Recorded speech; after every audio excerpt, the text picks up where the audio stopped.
Hello student, science की दुनिया में आपका स्वागत है ना। पिछले क्लास में हमने आपको फिजिक्स पढ़ाया था, है ना। फिजिक्स का कितने वीडियो लेक्चर छोड़े थे? 18 वीडियो लेक्चर में हमने आपका फिजिक्स को कवर किया था ना, जिसमें सारी चीजें बता दी गई थी। एक चीज छोड़ी गई थी जिसका नाम था दर्पण सूत्र, है ना। हमने कहा था कि अगर दर्पण सूत्र का वीडियो चाहिए तो आप कमेंट में कीजिएगा, ठीक है। आपका कमेंट पढ़े, आपने लिखा यस सर दर्पण सूत्र चाहिए और दर्पण सूत्र का वीडियो हम बना देंगे ना। अब हम लोग स्टार्ट किए केमिस्ट्री। क्या पढ़ केमिस्ट्री, बहुत लोग इसको केमिस्ट्री पढ़ लेते हैं ना। नया लेवल ऊपर होता है तो केमिस्ट्री नहीं पढ़ के इसको क्या पढ़ लेते हैं? 6 मिस्त्री पढ़ लेते हैं ना। 2-4 मिस्त्री नहीं, 6 मिस्त्री, है ना।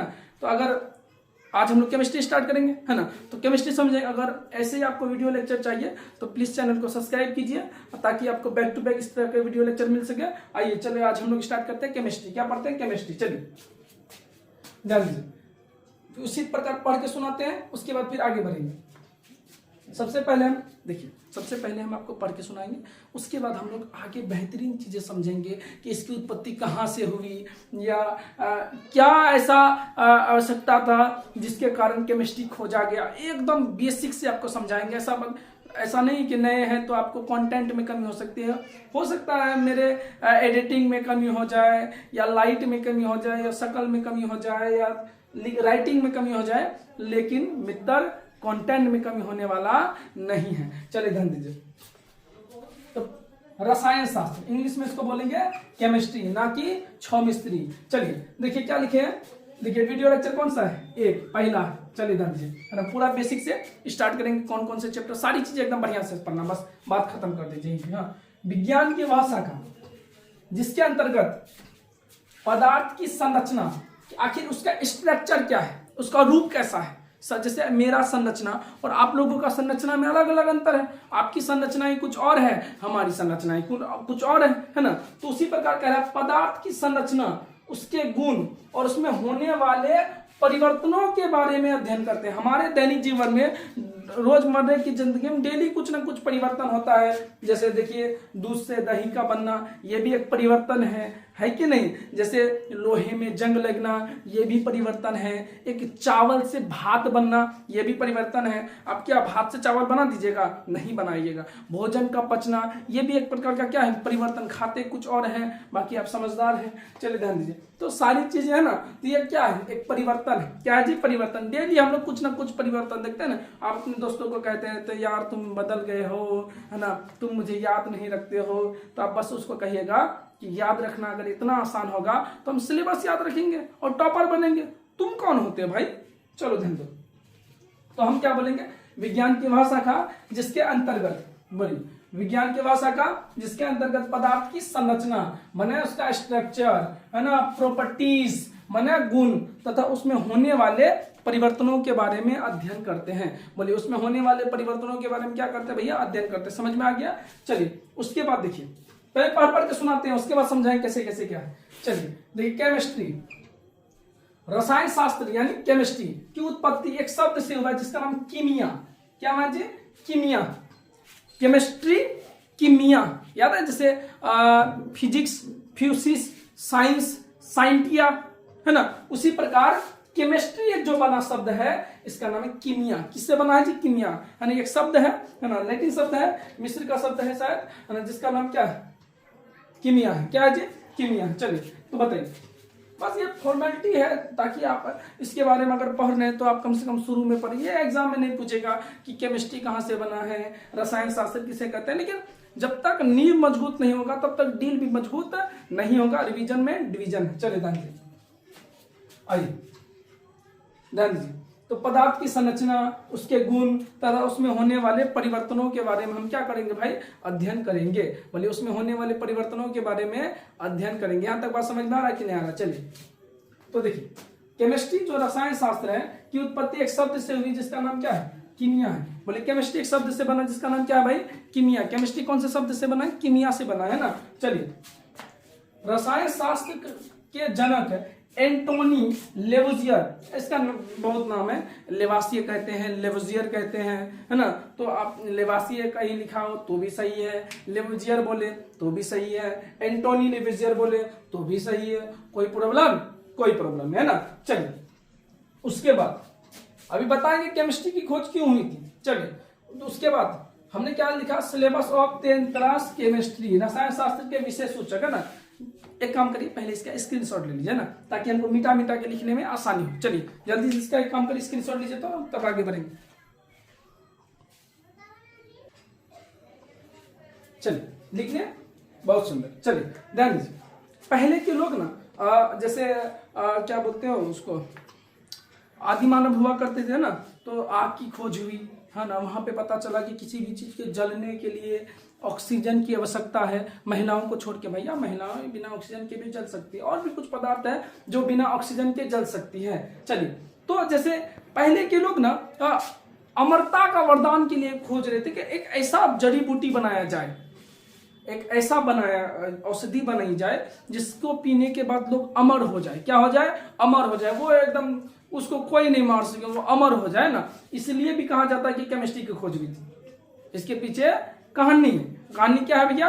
लोग अमरता का वरदान के लिए जड़ी बूटियों की खोज कर रही थी, और उसी खोज में कहा जाता है कि रसायन शास्त्र की खोज हुई थी। और पहले के लोग ना औजार बनाते थे, हथियार बनाते थे। क्या बनाते थे? औजार और हथियार बनाते थे, है ना। तो कहा जाता है कि लोग पारस पत्थर खोज रहे थे। कौन सा पत्थर? पारस पत्थर, पारस नाम का, है ना। जो एक ऐसा टेक्नोलॉजी बनाना चाहता था जो लोहे को भी किस में बदल दे? सोना में बदल दे। किस में बदल दे? सोना में, है ना। किस में बदल दे? तो दो कहानी, एगो अमरता का वरदान वाला, एगो पारस वाला, पारस पत्थर वाला ना। और कहा जाता है कि उसी के कारण क्या खोजा गया? रसायन शास्त्र या केमिस्ट्री की खोज हुई थी। उसी के कारण क्या, किसकी खोज हुई थी? रसायन शास्त्र या केमिस्ट्री की खोज हुई थी। ईमानदारी से बताइए, यहां तक समझ में आया कि नहीं आया? केमिस्ट्री क्या है? जिसमें पदार्थ की संरचना, उसके प्रॉपर्टीज यानी गुण, तथा डेली उसमें कुछ ना कुछ परिवर्तन होते हैं ना। आग लग जाता है, कुछ गैसें बनती है, वो सारी चीजें जैसे जैसे आप केमिस्ट्री पढ़ते चलिएगा तो वहां पर आपको समझ में आने लगेगी। फिलहाल आप डेफिनेशन समझिए, इसमें संरचना, उसके गुण, तथा उसमें अगर आप केमिस्ट्री पढ़ रहे हैं, अगर इतना नहीं आता फिर दिक्कत है भाई। हाँ, पदार्थ की संरचना, उसके गुण तथा उसमें होने वाले परिवर्तनों के बारे में अध्ययन करते हैं। चलिए, तो केमिस्ट्री शब्द रसायन शास्त्र की उत्पत्ति किससे हुई थी? कीमिया शब्द से हुई थी। बताइए, केमिस्ट्री शब्द की उत्पत्ति किससे हुई थी? कीमिया शब्द से हुई। यहां तक समझ आती है आपको, है ना। चलिए, उसके बाद क्या है? रसायन शास्त्र के जनक कौन है भैया? एंटोनी लेवेजियर। रसायन शास्त्र के जनक कौन है? एंटोनी लेवेजियर। चलिए, यहां तक बता दिए थे। उसके बाद जो हमको 10th क्लास में ओरिजिनली जो हमको पढ़ना है 2027 के लिए, है ना, वो है चैप्टर नेम। पहले ए टू जेड का नाम पढ़िए, आना चाहिए। अगर कोई पूछ लिया कि बताइए केमिस्ट्री में क्या गो चैप्टर है, आप क्या बताइएगा? वो तो नाम ही अपना मजाक बना देगा आपका कि हम लोग यहाँ क्या। चलिए ध्यान दीजिए, मजाक करने आए हैं। चलिए, तो पहला चैप्टर का नाम है रासायनिक अभिक्रियाएं एवं समीकरण। बोलिए, पहला चैप्टर का नाम क्या है? रासायनिक अभिक्रियाएं एवं समीकरण, केमिकल रिएक्शन एंड इक्वेशन। बोलिए, क्या नाम है जी? केमिकल रिएक्शन एंड इक्वेशंस, है ना, रिएक्शंस, है ना, एंड इक्वेशन। दूसरा है एसिड बेस एंड सॉल्ट। दूसरा क्या है? Acid base and salt. क्या है जी? Acid base and salt. चलिए ध्यान दीजिए, अम्ल, क्षार और लवण। अगला है धातु और अधातु, metals and non metals, metals and non metals, है ना, धातु और अधातु। उसके बाद अगला है कार्बन एवं उसके यौगिक। अगला क्या है जी? अगला है कार्बन एवं उसके यौगिक, carbon and its compound, carbon एवं इसके यौगिक। एक अगला है, लास्ट है, लास्ट नहीं और एक चैप्टर इसके बाद, तत्वों का आवर्ती वर्गीकरण, पीरियोडिक क्लासिफिकेशन ऑफ एलिमेंट। बोलिए, पीरियोडिक क्लासिफिकेशन ऑफ एलिमेंट, है ना। यहां तक आप समझ गए। और एक चैप्टर बचा हुआ, तो यहां ऊपर में मिटा के इसको लिखते हैं। चलिए ध्यान दीजिए, आइए, टेंशन मत लीजिए। अगर आपका केमिस्ट्री वीक है तो मजबूत हो जाएगा, कोई बड़ी बात नहीं। आइए, बस डेली वाइज लेक्चर वीडियो देखिए, डेली एकदम कॉपी कलम लेके बैठ जाइए और इसको लिखते चलिए, समझते चलिए, है ना। अब की बार सबसे पार। चलिए ध्यान दीजिए, आइए, अब अगला कह सकते हैं प्राकृतिक संसाधनों का प्रबंधन, प्राकृतिक संसाधनों का प्रबंधन, है ना। आपका दिमाग ना एकदम एआई बना देंगे। बोलिए, आपका दिमाग क्या बना देंगे? एआई, है ना। उसके बाद कहेगा मैं केमिस्ट्री हूं रे, लिखता तो सब है लेकिन समझ में नहीं आता रे, है ना। तो ऐसे हालत हो जाएगा आपका भी। चलिए ध्यान दीजिए, तो बताइए प्राकृतिक संसाधनों का प्रबंधन, है ना, इसको बोल सकते हैं प्रबंधन में ना मैनेजमेंट, प्रबंधन में ना मैनेजमेंट ऑफ नेचुरल रिसोर्सेस। बोलिए रिसोर्सेस, नेचुरल रिसोर्सेस। बताइए कितने चैप्टर टोटल हुए? 6। कितने चैप्टर हुए? 6। फिजिक्स में कितने हुए थे? बोलिए फिजिक्स में कितने हुए थे? 6। केमिस्ट्री में कितने हो गए? 6 6 6 12, 6 6 12, है ना, 6 6 12 नहीं, 6 6 12। हाँ चलिए, पहला क्या था बताइए? पहला था रासायनिक अभिक्रिया एवं समीकरण, रासायनिक अभिक्रिया एवं समीकरण। दूसरा था अम्ल, क्षार और लवण। दूसरा क्या था? अम्ल, क्षार और लवण। तीसरा था धातु और अधातु। तीसरा क्या था? धातु और अधातु। चौथा था कार्बन एवं उसके यौगिक। अगला क्या था? कार्बन एवं उसके यौगिक। उसके बाद था तत्वों का आवर्ती वर्गीकरण। क्या था जी? तत्वों का आवर्ती वर्गीकरण। क्या आपको यहां तक समझ में आया कि नहीं? एक छूटा हुआ, आप इसको जल्दी से लिख लिए।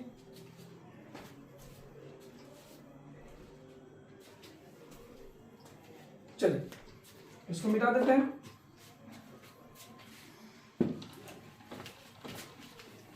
चलिए आज पहला चैप्टर स्टार्ट करते हैं और बेहतरीन तरीके से समझते हैं, पूरा बेसिक से आपको समझाएंगे।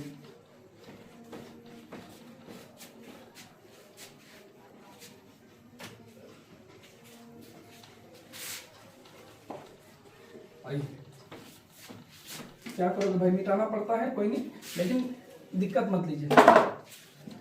आइए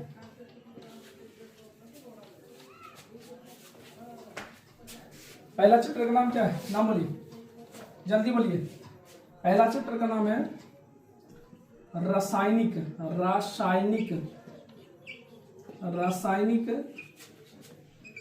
अभिक्रियाएं।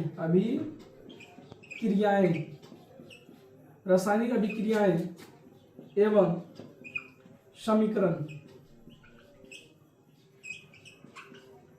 रासायनिक अभिक्रियाएं एवं समीकरण, इंग्लिश में भी लिख लीजिए इसका। बोलिए chemical equations and chemical reactions and equations, है ना। तो सबसे बड़ा सवाल क्या है चैप्टर का नाम? रासायनिक अभिक्रिया एवं समीकरण। चैप्टर का नाम क्या है भाई? रासायनिक अभिक्रिया एवं समीकरण। आखिर रासायनिक अभिक्रिया क्या है? मुद्दे की बात ये कि रासायनिक अभिक्रिया क्या है ना। तो ए टू जेड चीज को हम लोग पूरा आपको डिटेल में समझाएंगे, आपको दिक्कत लेने की आवश्यकता नहीं है। इसलिए कहते हैं अगर आपको इसी प्रकार की वीडियो चाहिए तो प्लीज चैनल को सब्सक्राइब कीजिए, ताकि बहुत मेहनत लगता है एक वीडियो लेक्चर बनाने में। आपका एक सब्सक्राइब आपको कुछ नहीं जाता, लेकिन हम मेरी मेहनत को और बढ़ाता है ताकि मैं आपको और प्रयास कर सकूं। हमेशा याद रखिए, जो मेरे स्टूडेंट हैं, जो प्यारे विद्यार्थी है ना, वीडियो देखने के बाद कम से कम वीडियो को लाइक भी किया कीजिए, ताकि हमें भी क्या होता है, एक जुनून होता है, ताकि daily by daily video lecture बना सके। चलिए आइए, और कमेंट भी करिए, ध्यान दें, आप लोग का कमेंट बहुत सुंदर आता है। चलिए चैप्टर का नाम क्या है भैया? रासायनिक अभिक्रिया। देखो भाई, इंक डालना भूल गए, अब नहीं डालेंगे, अभी कहीं पढ़ाएंगे। रासायनिक अभिक्रिया क्या है? चलिए साथ साथ लिखते चलेंगे। जब कोई पदार्थ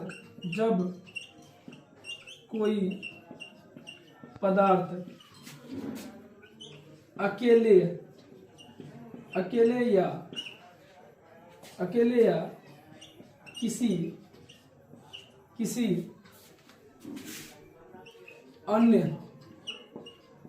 पदार्थों से अभिक्रिया करके नए पदार्थों का निर्माण करता है। नए पदार्थों का निर्माण करता है ना, नए पदार्थों का निर्माण करता है, उसे रासायनिक गलत मार्क कर लिया तो उसे रासायनिक अभिक्रिया, गलत मार्क कर लिया, उसे रासायनिक अभिक्रिया कहते हैं। चलिए, है ना, समझते हैं रासायनिक अभिक्रिया क्या है ना। हमने लिखा जब कोई पदार्थ अकेले या किसी अन्य पदार्थ से अभिक्रिया करके एक नए पदार्थ का निर्माण करता है, एक या एक से अधिक नए पदार्थ का निर्माण करता है, उसे हम लोग क्या कहते हैं, रासायनिक अभिक्रिया। रासायनिक अभिक्रिया में क्या होगा, दो पदार्थ आएगा, बोले दो पदार्थ आएगा और एक नए पदार्थ का निर्माण करेगा। बोलिए रासायनिक अभिक्रिया में क्या होगा, जब दो या दो से अधिक पदार्थ है ना, हमेशा देखिए जब कोई पदार्थ अकेले भी हो सकता है या किसी अन्य पदार्थ से अभिक्रिया कर है ना, जब कोई पदार्थ अकेले भी हो सकता है या दो या हो सकता है या दो से अधिक हो सकता है, तो जब कोई पदार्थ अकेले या किसी अन्य पदार्थ से अभिक्रिया करके एक नया पदार्थ का निर्माण करेगा। रासायनिक अभिक्रिया का मतलब ये होता है, रासायनिक अभिक्रिया का मतलब होता है नया पदार्थ का निर्माण करना, नए पदार्थ का निर्माण करना। रासायनिक अभिक्रिया का मतलब नए,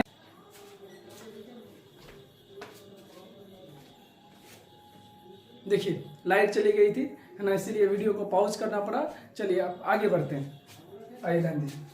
देखिए हमने पढ़ाया कि जब कोई पदार्थ अकेले या किसी अन्य पदार्थ से अभिक्रिया करके एक नए पदार्थ का निर्माण करेगा, उसे क्या कहेंगे, रासायनिक अभिक्रिया कहेंगे। जैसे देखिए, जैसे हाइड्रोजन है, क्या जी हाइड्रोजन, इसको बोलते हैं H2, क्या बोलते हैं H2। जैसे क्लोरीन है Cl, इसको बोलते हैं Cl2 है ना। तो हाइड्रोजन और क्लोरीन मिलकर, हाइड्रोजन और क्लोरीन मिलकर बनाएगा हाइड्रोजन क्लोराइड। क्या बनाएगा, हाइड्रोजन क्लोराइड है ना, इसको बोलेंगे HCl। इसका नाम है हाइड्रोजन क्लोराइड। बोलिए इसी का दूसरा नाम है हाइड्रोक्लोरिक अम्ल। नाम लिख देते ताकि आपको दिक्कत ना हो। हाइड्रोक्लोरिक अम्ल, हाइड्रोक्लोरिक अम्ल, हाइड्रोक्लोरिक अम्ल, सारी चीजें लिख देते हैं ताकि आपको दिक्कत ना हो।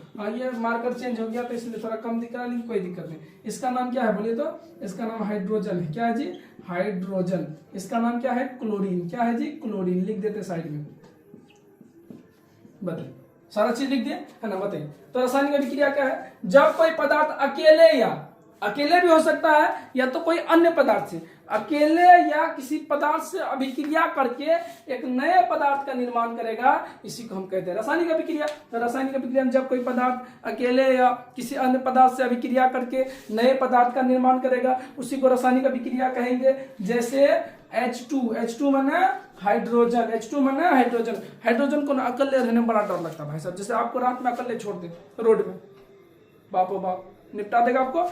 चलिए ध्यान दीजिए। तो H2 माने हाइड्रोजन, O माने ऑक्सीजन, H माने हाइड्रोजन। इतना तो आता है ना भाई, H माने हाइड्रोजन, O माने ऑक्सीजन।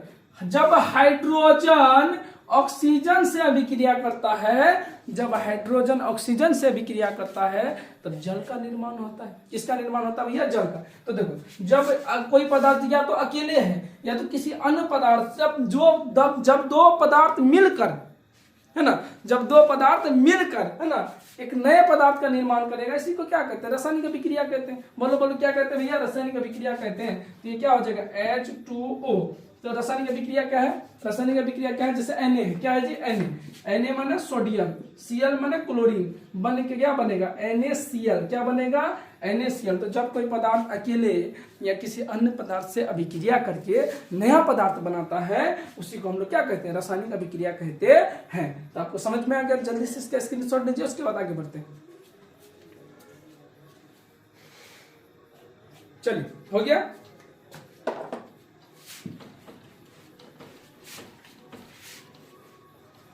हम लोग क्या पढ़ रहे हैं, रासायनिक अभिक्रिया। बोलिए रासायनिक अभिक्रिया में क्या होगा, जब दो या दो से अधिक पदार्थ, या आप कह सकते हैं जब कोई पदार्थ अकेले या किसी अन्य पदार्थ से अभिक्रिया करके एक नया पदार्थ बनाएगा ना। तो देखिए जैसे देखिए, जब रासायनिक अभिक्रिया में क्या होगा, दो ही बात होगा, या तो कोई पदार्थ अकेले अभिक्रिया करेगा या तो दो या दो से अधिक से अभिक्रिया करेगा, है ना। आपके मन में चलता है सर कोई अकेले अभिक्रिया कैसे कर सकता है। जैसे देखिए, अब ऐसे सोचिए, जैसे दो लोग जुड़कर दो दिल एक हो सकते हैं, तो एक दिल टूट के दो भी तो हो सकते हैं, नहीं हो सकते, ऐसे बीच में काट दीजिए। चलिए ध्यान दीजिए, जैसे मान लिया जाए कोई बड़ा यौगिक है, जैसे कोई बड़ा यौगिक है, बड़ा यौगिक टूटकर छोटे छोटे यौगिक में बदल जाएगा, है ना। तो हम कह देंगे कि अकेला पदार्थ नए पदार्थ का निर्माण किया, ये भी कह सकते हैं। तो रासायनिक अभिक्रिया में क्या होगा, वो आगे जब अभिक्रियाओं के प्रकार को पढ़ाएंगे, ये रासायनिक अभिक्रिया तो आप समझिए कि या तो कोई पदार्थ अकेले आएगा या तो जोड़े में आएगा। अकेले आएगा, अभिक्रिया करेगा, नया पदार्थ बनाएगा। दो लोग आएंगे, अभिक्रिया करेंगे, नया पदार्थ बनेगा। नया पदार्थ बनेगा तो ही वो रासायनिक अभिक्रिया है, वरना वो रासायनिक अभिक्रिया के अंतर्गत आने वाला नहीं है। जैसे जैसे जैसे लोहे में जंग लग जाएगा। बोले लोहे में क्या लग जाएगा? जंग। एक बार लोहे में जंग लग गया, फिर लोहा का क्षय होने लगता है। भोजन का पचना, एक बार भोजन पच किया फिर हो गया भैया, उसके बातें मत करिए। चावल से भात का बनना, भात बोलते हैं उसको, हाँ, एक बार भात बन जाए, अब चावल में बदल ही नहीं सकते इसको। बात समझ में आ रहा है? तो इसको रासायनिक अभिक्रिया के अंतर्गत रखेंगे कि दो लोग अभिक्रिया करके एक नया गुण बनाएगा, नया पदार्थ बनाएगा, वो रासायनिक अभिक्रिया के अंतर्गत है। जैसे आप पानी को बर्फ बना दीजिए, पानी को क्या बना दीजिए? बर्फ। बाद में फिर बर्फ पिघल के पानी में बदल जाएगा। पानी को बर्फ में बदलिए, बर्फ पानी में, है कि नहीं? लेकिन भोजन को आप खाइए, फिर भोजन मिलेगा? नहीं ना मिलेगा भाई। वो किसके अंतर्गत आता है? रासायनिक अभिक्रिया के अंतर्गत आता है। वो भोजन फालतू का हो जाएगा, है ना? तो वो किसके अंतर्गत आएगा? रासायनिक अभिक्रिया के अंतर्गत आएगा। क्या आपको बात समझ में आ रहा है कि नहीं आ रहा है? आप बोलिए यस सर, समझ में आ रहा है। तो क्या होगा जब कोई पदार्थ अकेले या अन्य पदार्थ से अभिक्रिया, जैसे सोडियम अकेले अभिक्रिया नहीं करा, कहा कि हम अकेले अकेले अभिक्रिया कैसे करेंगे, कोई ना कोई चाहिए अभिक्रिया करने वाला, है ना? तो क्या चाहिए? सोडियम किसको खोजा? एक बात याद रखिए, पूरा अभिक्रिया में दो ये लोगों का मौज है, एक सोडियम और एक क्लोरीन। सोडियम और क्लोरीन लिख देते पहले, सोडियम और क्लोरीन, है ना? ये एकदम सोडियम बहुत पसंद करता है क्लोरीन को, दिल और जान से पसंद करता है ना। गाना भी यही गाया था, दिल तू जान तू, है ना? सोडियम एकदम पूरा सच्चा दिल से किसको प्रेम करता है? क्लोरीन को। और क्लोरीन भी झूठा दिल से प्रेम करता है किसको? सोडियम। सच्चा उच्चा नाम का कोनो चीज नहीं है बेचारा सोडियम, दया आता है इस पे, है ना? तो सोडियम कहेगा हम अकेला अभिक्रिया कैसे करेंगे ना? तो क्या किया? ये किससे मिलकर अभिक्रिया किया बताइए? क्लोरीन से किया और बनाया NaCl। क्या बनाया भैया? NaCl। क्या बनाया भैया? NaCl, है ना? आप कह सकते हैं कि जब सोडियम क्लोरीन से अभिक्रिया करता है तो सोडियम क्लोराइड यानी नमक का निर्माण करता है, जो आपके जख्मों में भरे जाएंगे। क्या भरे जाएंगे भैया? नमक भरे जाएंगे। चलिए तो बताइए रासायनिक अभिक्रिया क्या है? जब दो या दो से अधिक पदार्थ मिलकर एक नया पदार्थ बनाएगा, इसी अभिक्रिया को रासायनिक अभिक्रिया कहते हैं। बस दिमाग में बैठा लीजिए, रासायनिक अभिक्रिया माने डिफिनेशन नहीं, रासायनिक अभिक्रिया का माने नया पदार्थ बनेगा तो वह रासायनिक अभिक्रिया के अंतर्गत आएगा। अगर नया पदार्थ नहीं बनेगा मित्र, अगर नया पदार्थ नहीं बनेगा तो वह रासायनिक अभिक्रिया के अंतर्गत नहीं आएगा। बोले नया पदार्थ नहीं बनेगा तो वह रासायनिक अभिक्रिया के अंतर्गत नहीं आएगा। चलिए ध्यान से, यहाँ तक समझ में आ गया? देखिए रासायनिक अभिक्रिया के दो प्रकार होते हैं। कितने प्रकार होते हैं? दो। एग्जाम में पूछता है, रासायनिक अभिक्रिया आप लिख लिए हैं, उसके बाद पढ़ते हैं अब इसके प्रकार के बारे में। रासायनिक अभिक्रिया, रासायनिक अभिक्रिया के प्रकार, रासायनिक अभिक्रिया के प्रकार।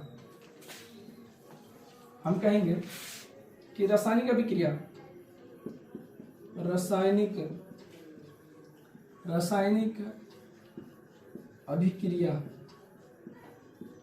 अभिक्रिया दो प्रकार के होते हैं।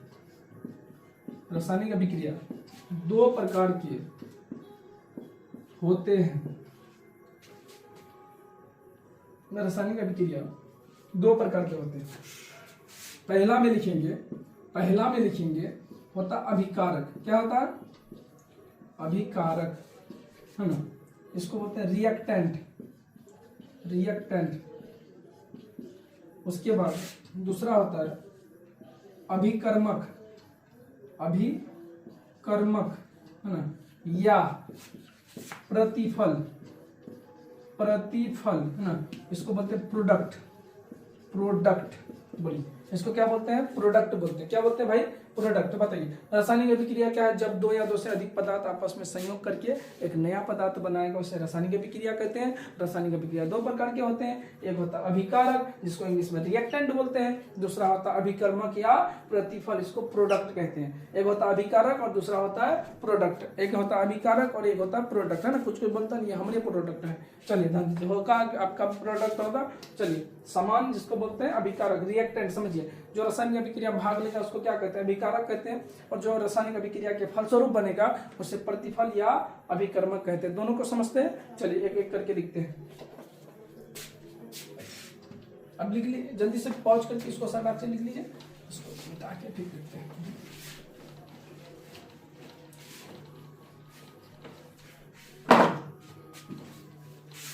पहला है अभिकारक। अभिकारक ठीक है। जो अभिक्रिया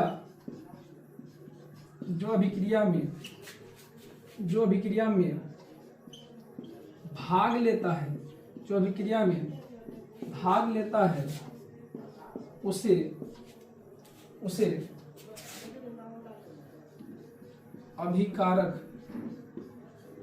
अभिकारक कहते हैं। जो अभिक्रिया में भाग लेता है उसे अभिकारक कहते हैं। और दूसरा लिखेंगे प्रतिफल। क्या लिखेंगे? प्रतिफल, है ना। इसको इंग्लिश में क्या बोलते हैं? प्रोडक्ट बोलते हैं। क्या बोलते हैं भैया? प्रोडक्ट। इसका बहुत उपयोग है, आपको ध्यान रखना पड़ेगा। जो बोले इसमें क्वेश्चन ऑब्जेक्टिव दे देगा कि बताइए रासायनिक अभिक्रिया में भाग लेने वाले पदार्थ को आप क्या बोलते हैं? उसको बोलेगा अभिकारक बोलते हैं। रासायनिक अभिक्रिया कितने प्रकार के होते हैं? दो प्रकार के होते हैं, एक अभिकारक होता है, दूसरा प्रतिफल होता है। एक अभिकारक होता है, दूसरा प्रतिफल होता है। समझ में आ रहा है नहीं आ रहा है? चलिए प्रोडक्ट, है ना। चलिए प्रोडक्ट, है ना। हम लिखेंगे जो रासायनिक अभिक्रिया के फलस्वरूप, रासायनिक अभिक्रिया के फलस्वरूप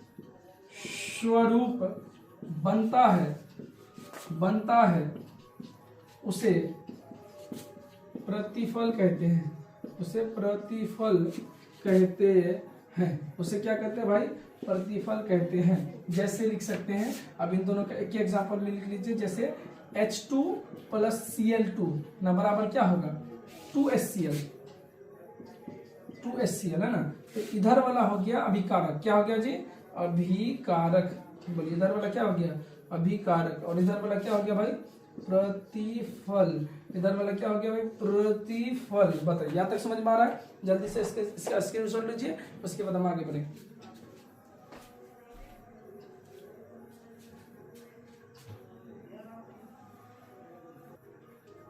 चलिए हो गया। आइए तो अब समझते हैं, बस ये दो टॉपिक समझ जाइए। उसके बाद जब नेक्स्ट वीडियो लेक्चर आएंगे तो वहां पे लेके आएंगे रासायनिक समीकरण क्या है। रासायनिक समीकरण बहुत इंपॉर्टेंट क्वेश्चन है। उसके बाद उसके रासायनिक समीकरण कितने प्रकार के होते हैं? दो प्रकार के होते हैं, अभिकारक होते हैं, प्रतिफल होते हैं।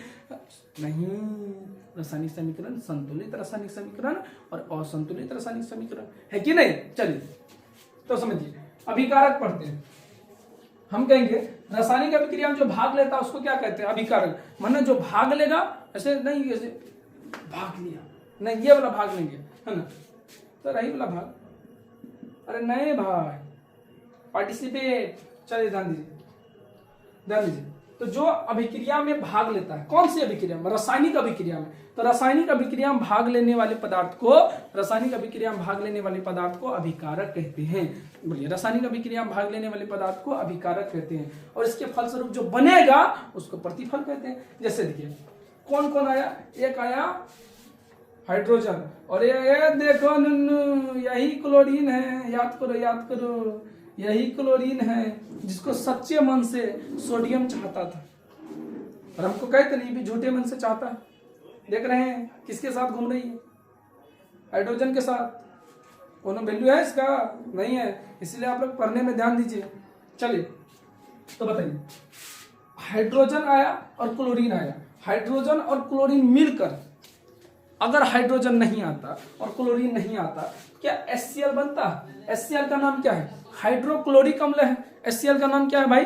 हाइड्रोक्लोरिक अम्ल है। तो कौन कौन आया? आप कहें सर हाइड्रोजन आया और क्लोरीन आया। कौन कौन आया? आप कहेंगे हाइड्रोजन आया और क्लोरीन आया। बोलो कौन कौन आया? आप कहें सर हाइड्रोजन आया और क्लोरीन आया। तो इन दोनों ने भाग लिया। अगर ये नहीं आता तो ये नहीं बनता, है कि नहीं? तो हम कहेंगे कि रासायनिक अभिक्रिया में जो भाग लेता है उसे अभिकारक कहते हैं। जो रासायनिक अभिक्रिया में भाग लेता है उसे अभिकारक कहते हैं, और जो बनेगा उसे प्रोडक्ट कहते हैं। सीधी सीधी बात है, जो भाग लेगा उसे अभिकारक, जो बनेगा प्रतिफल।